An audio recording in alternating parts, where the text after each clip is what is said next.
Commander John Harris stood tall on the bridge of the exploration vessel Relentless. His blue uniform was perfectly pressed for this historic meeting. Humanity was about to join the galactic community. Final approach to Concordat Station, said pilot Susan Baker. Her hands moved quickly over the controls. They've sent docking instructions. John nodded. Follow their guide path exactly. No surprises today. The Relentless was the pride of Earth's fleet. It wasn't the biggest or most powerful ship humans had built, but it was the most advanced. Earth had chosen it carefully for this first official meeting with the Galactic Concordat, an alliance of 17 alien civilizations. Ambassador Lisa Martinez joined John on the bridge. She wore a simple black diplomatic uniform with Earth's new space agency patch, a blue planet with stars around it. Nervous? John asked quietly. Terrified, Lisa admitted. We've prepared for 2 years, but there's so much we don't know about their customs. That's why they sent the cultural guide, John said. Just follow what we learned. We'll be fine. The ship docked with a gentle bump. Through the main viewport, they could see the massive space station. It looked like a metal flower with 17 petals, each designed by a different alien species. Remember, Lisa said to the small human delegation gathering near the airlock, the Concordat has been watching us since we first split the atom. They're concerned about how quickly we've advanced. 60 years from first moon landing to faster-than-light travel is apparently some kind of record. Officer Greg Powell checked his tablet. And they're especially worried because we developed while fighting each other. Most species achieve space travel only after unifying their planet. The airlock opened with a soft hiss. A tall, blue-skinned alien with 4 arms waited on the other side. Welcome, it said in perfect English. I am Coordinator Zex. Please follow me to the Hall of Species. The human delegation walked through curved hallways. They passed aliens of all shapes, some like giant insects, others that looked almost human except for strange colors or extra limbs. In the Hall of Species, representatives from all 17 civilizations waited in a large circle. The humans took their place at the empty section. Coordinator Zex spoke. Today we welcome the representatives of Earth, the newest spacefaring civilization in our sector. As is our custom, each species will now offer their traditional greeting. One by one, the aliens performed short rituals. Some sang, others displayed colorful patterns on their skin. The humans shared ancient Earth music, a piece by Mozart that filled the hall. Then came the Voraxians' turn. They looked like tall, thin humans, but with gray skin and sharp teeth. Their ambassador approached Lisa with a crystal cup filled with glowing blue liquid. It is our way to share sustenance with new friends, the Voraxian said, showing its teeth. Drink, and our peoples are bonded. Lisa hesitated. This wasn't in the cultural guide.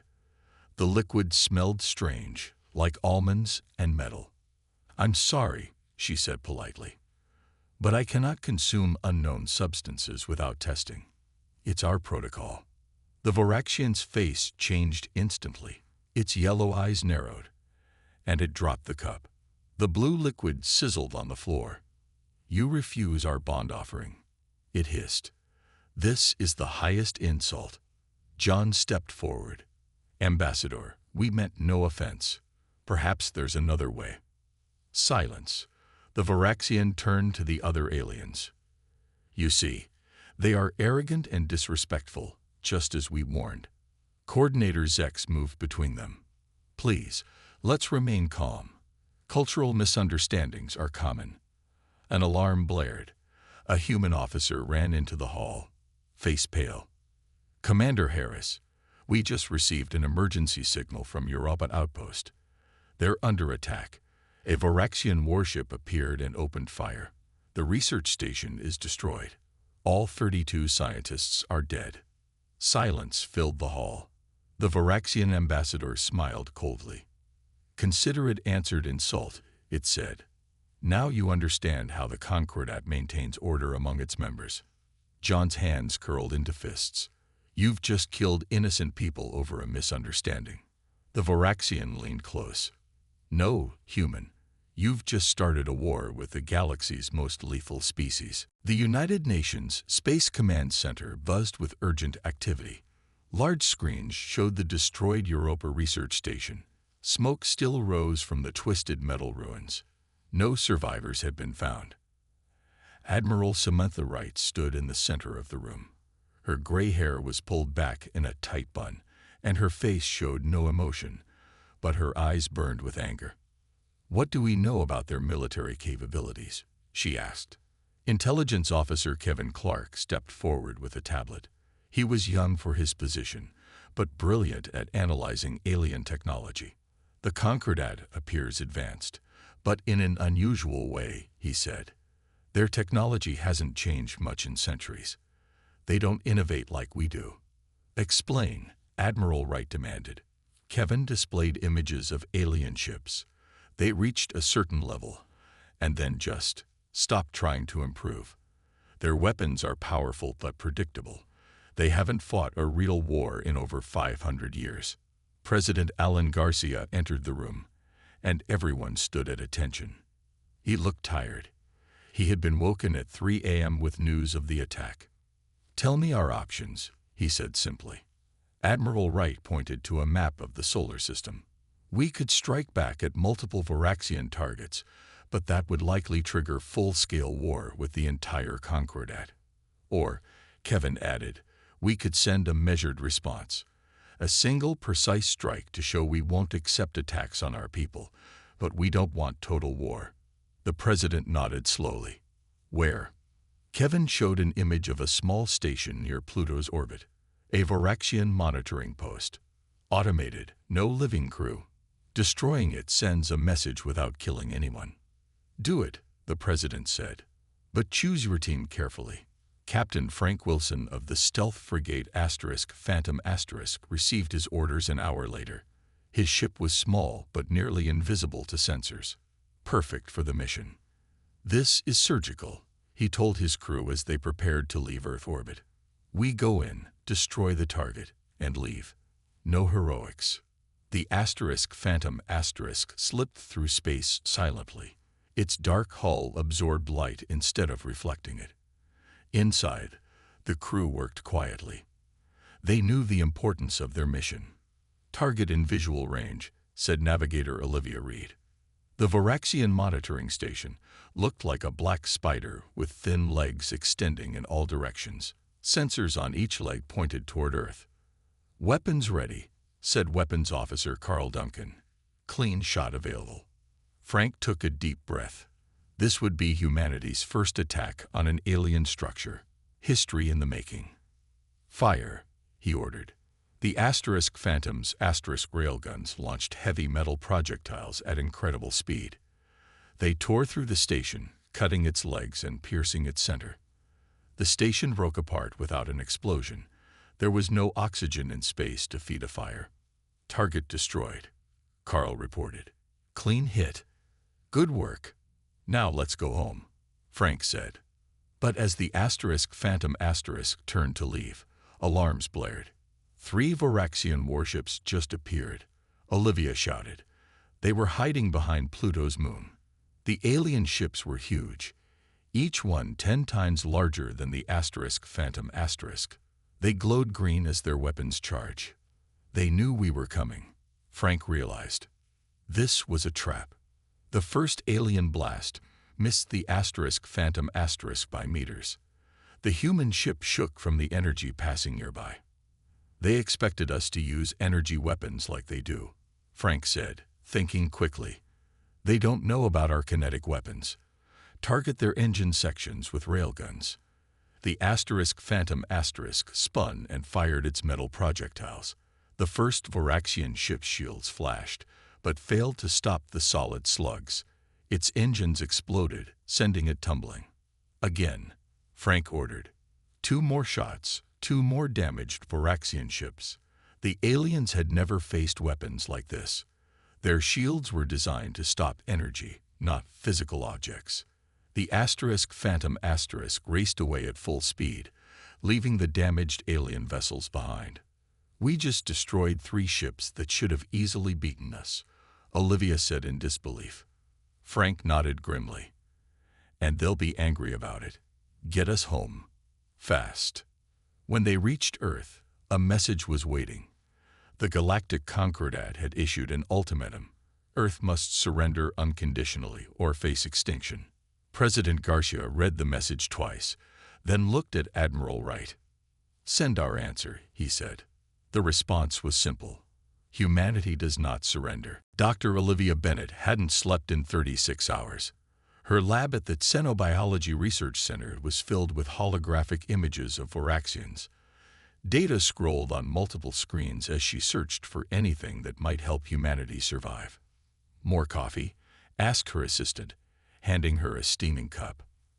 Thanks, she said, taking a sip without looking away from her work. I think I've found something interesting. Olivia pointed to an image of a Voraxian skeleton. Look at these bone structures. Their planet has higher gravity than Earth, which makes them physically stronger than us. But their joints have limited flexibility. She pulled up videos of Voraxians moving. See how they always face forward when attacking. They evolved as pursuit predators on a world with scarce resources. They don't adapt well to surprises. Across the research center, Chief Engineer Paul Rodriguez was examining pieces of Voraxian technology recovered from earlier encounters. He carefully opened a shield generator taken from debris. This is strange, he muttered. He called over to Olivia. Their shields are designed only for energy weapons.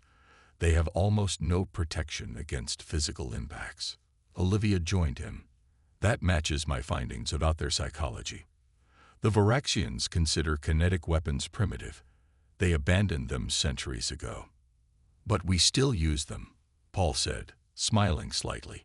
Our railguns fire metal at incredible speeds. No energy for their shields to stop. Meanwhile, Lieutenant Nicole Garcia prepared for the most dangerous mission yet. Dressed in maintenance worker clothing stolen from the Concordat station, she slipped aboard a diplomatic vessel while it docked for repairs. Nicole moved through the ship's air ducts, listening to conversations between alien diplomats. She recorded everything with a small device hidden in her sleeve. The Voraxians have dominated us for too long, a small green alien was saying to another. If the humans can stand against them, perhaps we should help. Quiet, the other alien hissed. They have spies everywhere. We cannot openly oppose them yet. Nicole continued through the ship, gathering more conversations. After 6 hours, she found what she needed, a data terminal in an empty room. She plugged in a device that copied files in seconds, then disappeared back into the air duct. Back on Earth, Admiral Wright met with President Garcia to review Nicole's intelligence. It's better than we hoped, Admiral Wright said. The Concordat isn't united. Many species fear the Voraxians, but have been too scared to challenge them. So we don't need to fight 17 species, the President said. Just one. And we may have allies soon, Admiral Wright added. Several Concordat members secretly hope we succeed. President Garcia studied the reports on Voraxian biology and technology. Dr. Bennett's analysis suggests their society respects strength above all. They see compromise as weakness. Then we must speak their language, Admiral Wright said. We challenge the Voraxians directly, following their own cultural rules of combat. If we defeat them, the others will respect us. A risky plan, the President said. Less risky than fighting the entire Concordat, Admiral Wright replied. We exploit their weaknesses, rigid thinking, over-specialized technology, and cultural arrogance. The President nodded slowly. What's your strategy? Admiral Wright displayed a battle plan. We call it Operation Hornet's Nest. Small, fast ships attacking their supply lines. We'll use simple weapons they consider beneath notice, basic explosives and kinetic projectiles.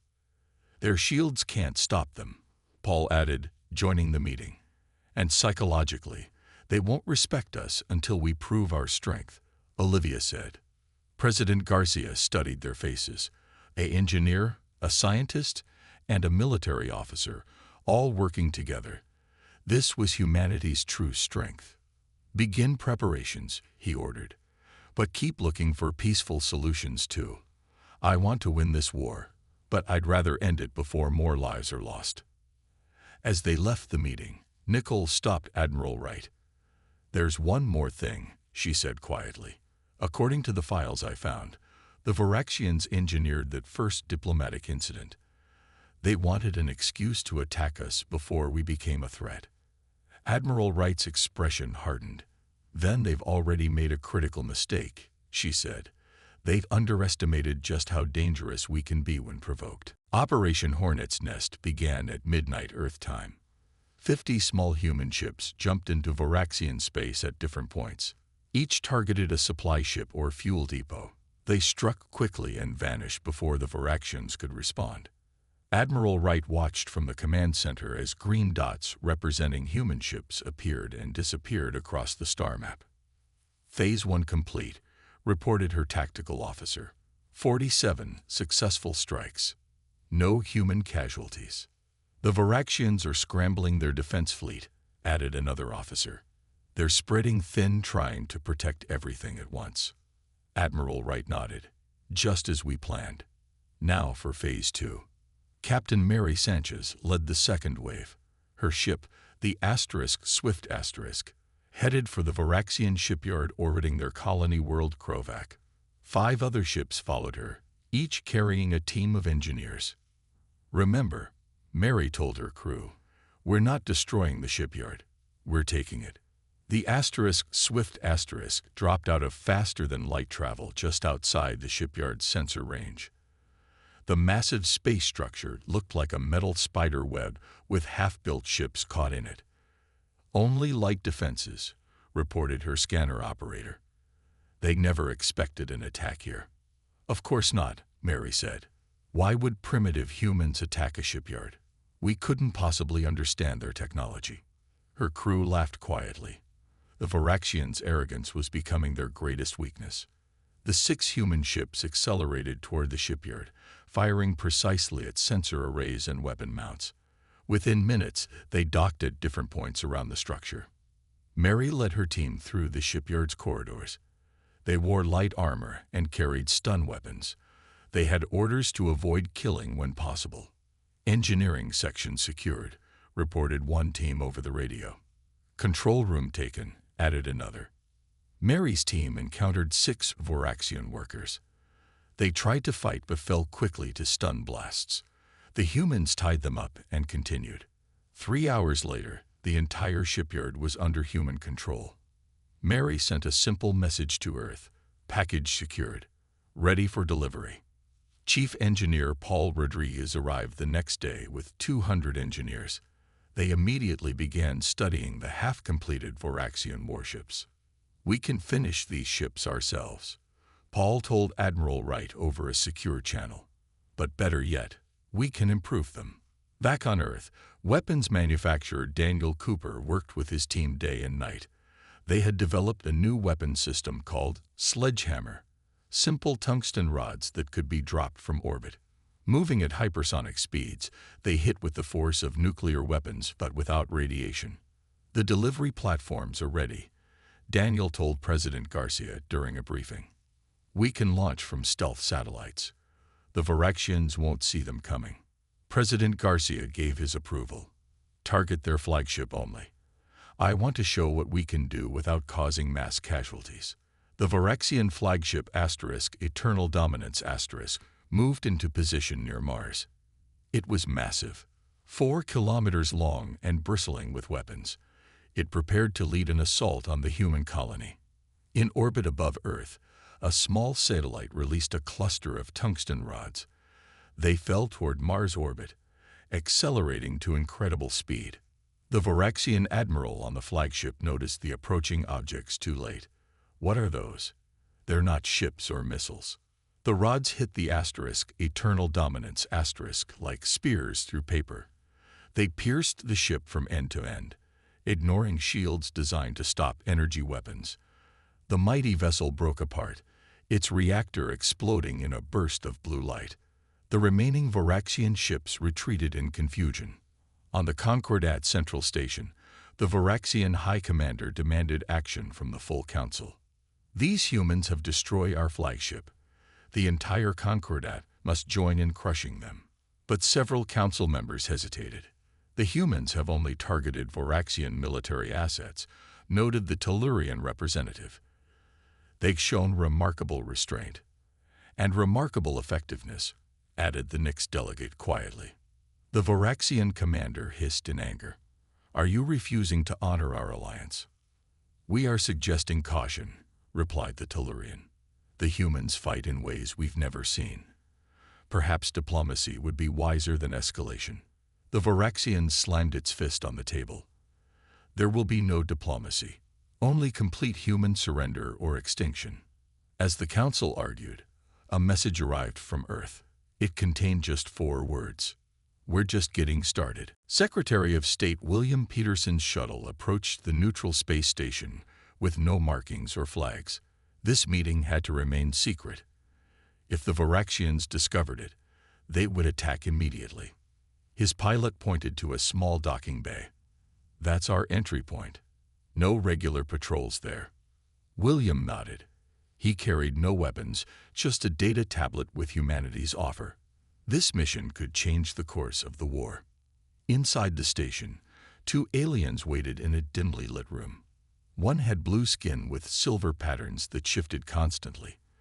The other was tall and thin with 4 eyes that blinked in pairs. I am Delegate Kira of the Tellurians, said the blue-skinned one. And I am Observer Nex of the Nyx Confederacy, said the 4-eyed alien. William bowed slightly. Thank you for meeting me. Earth appreciates your courage. Not courage, said Nex. Survival. The Varaxians have dominated our alliance for too long. William activated his tablet. We propose a new alliance. Earth will share our innovations in return for your political support in the Concordat Council. He showed them designs for hybrid technology, human adaptability combined with alien advances. Kira's skin patterns shifted to bright gold. You would share these freely. Not freely, William said. In exchange for alliance, we believe cooperation makes everyone stronger. Meanwhile, on Earth, Ambassador Lisa Martinez studied recordings of Varaxian culture with Dr. Bennett. They had discovered something important. Their whole society is based on duels, Lisa said. Leaders must accept challenges or lose status. Dr. Bennett nodded. And the challenger sets the terms of combat. Lisa looked at Admiral Wright. I want to challenge their war leader to a formal duel. That's incredibly dangerous, Admiral Wright said. Varaxians are physically stronger than humans, but less adaptable, Lisa insisted. And I'll specify hand-to-hand combat. Their joints have limited movement compared to ours. President Garcia considered the plan. If you win, according to their laws, I can demand terms, Lisa explained, including the ceasefire. And if you lose, Lisa's face remained calm. Then I die, and the war continues. After long discussion, President Garcia approved the plan. Lisa recorded her challenge and sent it throughout Concordat space. The Varaxian war leader could not refuse without losing all honor. The duel was set for 7 days later on a neutral asteroid. On the day of the duel, observers from all 17 Concordat species gathered. Lisa entered the combat circle wearing a simple training uniform. The Varaxian war leader towered over her, its gray skin covered in ritual markings. Human female, it hissed. You will die slowly for your species' insults. Lisa said nothing. She had trained every day, studying Varaxian movement patterns. She knew their strength. She also knew their weaknesses. The duel began. The Varaxian charged forward with incredible power. Lisa dodged, using speed and flexibility the Varaxian couldn't match. Each time it tried to grab her, she twisted away. Minutes passed. The Varaxian grew frustrated, its movements becoming more predictable. Lisa tired too, but kept moving, dodging, waiting for her moment. Finally, the Varaxian overextended on an attack. Lysa grabbed its arm and used its own weight to throw it off balance. The alien crashed to the ground. Before it could rise, Lysa locked its joints in a hold it couldn't break because of its limited flexibility. "Yield," she demanded. The Varaxian struggled but couldn't move. "I yield," it finally growled. Lysa stood, bleeding from several wounds but victorious. According to Varaxian law, she could now dictate terms. Before she could speak, a transmission interrupted the proceedings. It came from a Tellurian intelligence ship. "We have discovered evidence," announced Delegate Kira to all observers. The Varaxians deliberately engineered the initial diplomatic incident with humans. They placed a deadly toxin in the ceremonial drink, not just the mild substance they claimed. Gasps came from the gathered aliens. They sought an excuse to eliminate humanity, Kira continued, before humans could challenge Varaxian dominance of the Concordat. The Varaxian war leader snarled, "Humans are dangerous. They advance too quickly. They would upset the established order." Lysa looked at the alien with calm dignity. "Yes, we are dangerous. And now you understand why." The Concordat Council chamber erupted in chaos. Representatives argued loudly across the large circular room. The Varaxian delegation stood isolated as former allies moved away from them.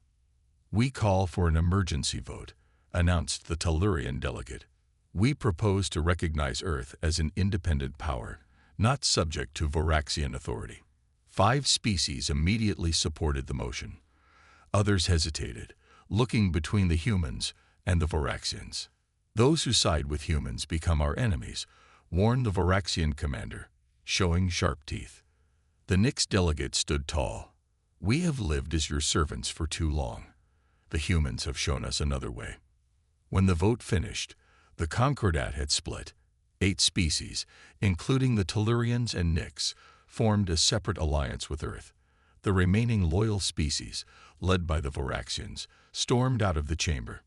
"This means war," the Varaxian commander hissed as it left. "It already was war," Lysa Martinez replied calmly. "Now the sides are just clearer." Back on Earth, Admiral Wright met with the military leaders of Earth's new alien allies. They shared information about Varaxian defenses and weaknesses that had been hidden for centuries. "Their main fleet is gathering here," said the Tellurian commander, pointing to a star system near the Varaxian homeworld. "They will launch a final attack against Earth soon." "Then we must strike first," Admiral Wright said. "Not to destroy them, but to end this conflict with minimal casualties." Captain Frank Wilson, now commanding a special ship called the Defiance *, received new orders. The Defiance * was unique, a captured Varaxian vessel that had been modified with human technology. Its crew included both humans and aliens from Earth's new allies. "Our mission is precise," Frank told his mixed crew. "We will take this ship to the Varaxian homeworld. Our goal is not destruction, but to disable their central military command." His weapons officer, a Nyx named Zora, looked concerned. "Their orbital defenses are the strongest in the galaxy." "Which is why they won't expect an attack there," Frank replied. "Especially not from one of their own ships." On Earth, Dr. Bennett made an important discovery while studying Varaxian brain samples. She rushed to the president's office with her findings. "I've developed a compound that temporarily suppresses Varaxian aggressive tendencies," she explained, showing data on her tablet. "It doesn't harm them, but makes them able to think beyond fighting." "A way to end this without more killing," President Garcia said. "Can we deploy it?" "If we can reach their environmental systems," Dr. Bennett confirmed. "Captain Wilson's mission is our best chance." The Defiance * approached Varaxian space, broadcasting identification codes stolen from their database. Other Varaxian ships moved aside, believing it was one of their own returning from patrol. "Entering orbit around Vorax Prime," reported the pilot. The Varaxian homeworld looked beautiful from space, swirling green oceans and red landmasses. No one had seen it up close except Varaxians for thousands of years. "Beginning scan for command center," said Zora. Meanwhile, Admiral Wright prepared the main Earth fleet. Hundreds of small, fast ships gathered at the edge of the solar system. Unlike traditional military formations, they were organized in what Wright called a swarm pattern. No central group, no obvious command ship. "The Varaxian Armada is approaching," reported her sensor officer. 800 ships in standard formation. Admiral Wright studied the display. The Varaxian ships moved in perfect lines, following battle plans that hadn't changed in centuries. "They still don't understand," she said quietly. "Begin Operation Firefly." The human fleet scattered, each ship following its own path. To the Varaxians, it looked like chaos, a sign of panic. In reality, it was humanity's greatest strength, individual initiative and adaptability. As the first Varaxian ships entered the solar system, they found no central target, no way to deliver a decisive blow. Instead, they faced hundreds of small, unpredictable enemies attacking from all directions. On their command ship, the Varaxian High Admiral watched in confusion as his perfect formation began to break apart under the human assault. "This is not how war is fought," he raged. "Where is their main fleet? Where is their command?" His tactical officer had no answer. "They fight like no species we have ever encountered." The High Admiral didn't realize he was witnessing something new in galactic warfare, humanity's gift for chaos. The Battle of the Kuiper Belt became the largest space fight in Concordat history. Human ships darted between larger Varaxian vessels, like insects stinging a giant. Each small Earth ship chose its own targets, following no pattern the Varaxians could predict. "Shield generators down on target Alpha 6, reported a human captain. "Engines disabled on Beta 3, called another. Admiral Wright watched from her command ship as the massive Varaxian formation fell apart. The alien ships tried to maintain their rigid battle lines, but couldn't respond to attacks coming from all directions at once. "They're dividing their fleet," her tactical officer said, "trying to chase our ships individually." "Exactly as planned," Wright nodded. "Now for Phase 2. At her signal, the scattered human ships suddenly moved in perfect coordination. They regrouped into 5 attack formations, each targeting a different section of the now spread Varaxian fleet. "Impossible," shouted the Varaxian High Admiral as he watched his carefully organized attack collapse. They were in chaos, now they move as one. How can they change tactics so quickly? Aboard the Defiance Captain Wilson and his crew reached the command center of the Varaxian homeworld. They wore environment suits that hid their species. "Central air system located," said Zora, pointing to a large structure. "We need to reach the main control panel." 2 Varaxian guards approached. "Identification," one demanded. Frank handed over a forged security pass. The guard studied it, then looked at Frank's covered face with suspicion. "Remove your helmet," the guard ordered. Frank knew they had only one chance. He nodded to his team. They moved with practiced speed. Stun weapons dropped both guards before they could call for help. The team rushed forward, reaching the environmental control room. "We have 4 minutes before more guards arrive," Frank said. Zora connected Dr. Bennett's compound to the air system, releasing formula now. Throughout the massive complex, the compound spread through ventilation systems. It reached the Varaxian High Command first, where military leaders planned the destruction of Earth. The Supreme Leader paused mid-sentence. A strange feeling washed over him. Clarity, calm. For the first time in his life, he could think without the burning need to dominate and destroy. He looked at the battle plans on his screen. So much death. So pointless. "Contact the human leadership," he ordered, shocking his officers. Immediately. In orbit, the Defiance raced away from the planet, pursued by security ships. They had completed their mission, but escape seemed impossible as 5 warships closed in. Suddenly, the pursuing ships slowed, then stopped. "They're receiving new orders," Zora said in disbelief. "They're letting us go." On Earth, President Garcia received the unexpected transmission.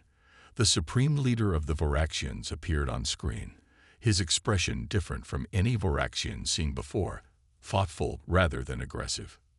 "President of Earth," the alien said, "I request a ceasefire. I see now what we could not see before." "I'm listening," Garcia replied cautiously. "We misunderstood what makes your species the most lethal in the galaxy," the Supreme Leader said. "We thought it was your weapons or technology. Now we understand. It is your adaptability, your creativity in crisis, and your unusual ability to turn enemies into allies." 1 month later, a new treaty was signed. Earth joined a reformed Concordat as a full member. The Voraxians, their aggressive tendencies now manageable thanks to Dr. Bennett's compound, began the difficult process of reimagining their society. Captain Wilson stood in the new interspecies military and diplomatic academy on Earth. Beside him, Ambassador Martinez watched human and alien cadets training together. "Hard to believe we were at war just weeks ago," Frank said. Lisa nodded. The Voraxians thought lethal only meant destructive. They didn't understand that creativity and cooperation can be the most powerful forces in the universe. They watched as a human cadet worked with a young Voraxian, each teaching the other their fighting techniques. The human showed flexibility and quick movements. The Voraxian demonstrated strength and precision. "I think," Lisa said, smiling, "this is the beginning of something remarkable." Across the room, Admiral Wright spoke with the former Voraxian war leader, now the first alien instructor at the Academy. "You know," the Voraxian said, "when I told your ambassador she had started a war with the galaxy's most lethal species, I didn't realize I was describing her own kind." Admiral Wright smiled. "The best part is, we're just getting started."